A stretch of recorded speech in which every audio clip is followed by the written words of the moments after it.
gun. Sexual intercourse began in 1963, which was rather late for me, between the end of the Chatterley ban and the Beatles' first LP. So wrote Philip Larkin, and it is still true today that the 1960s are considered by many historians, and indeed the general populace, as the beginning of a sexual revolution that continues to have repercussions today. And while the truth of this perception may be more complicated than it first appears, it is true that the cinema of the 60s contains a more openly sexualized approach to filmmaking and the slow demise of the taboos of the previous generation. From attempts to more realistically capture the sexual freedoms of the age in films such as Alfie, or the more visceral fantasies of the James Bond series, the 60s may not have swung for everyone, but they certainly dangled.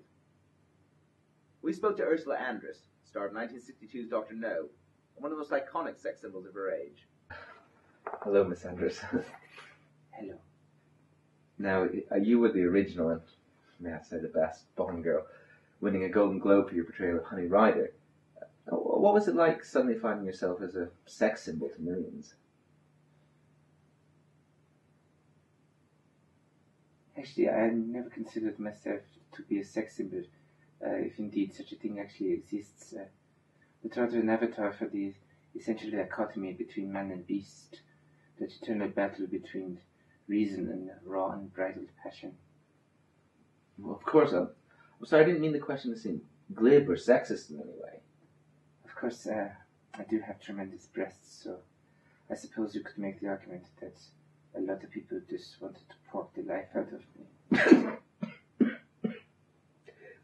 It's one of those questions to which perhaps there is no right or wrong answer, but rather a kaleidoscope of shifting potentialities.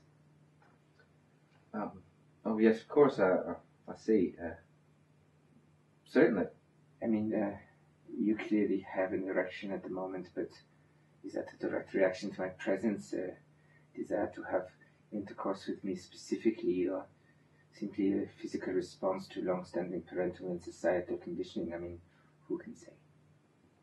Well, I suppose the 1960s must have thrown up a lot of these type of questions. I mean, specifically about sexuality and gender roles, the slender line between liberation and exploitation.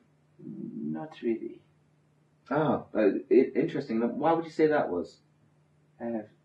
We were all far too busy screwing down. If you just excuse me for one moment. Do you think I could get a sweater or some such? I've got nipples like clothes pegs out here.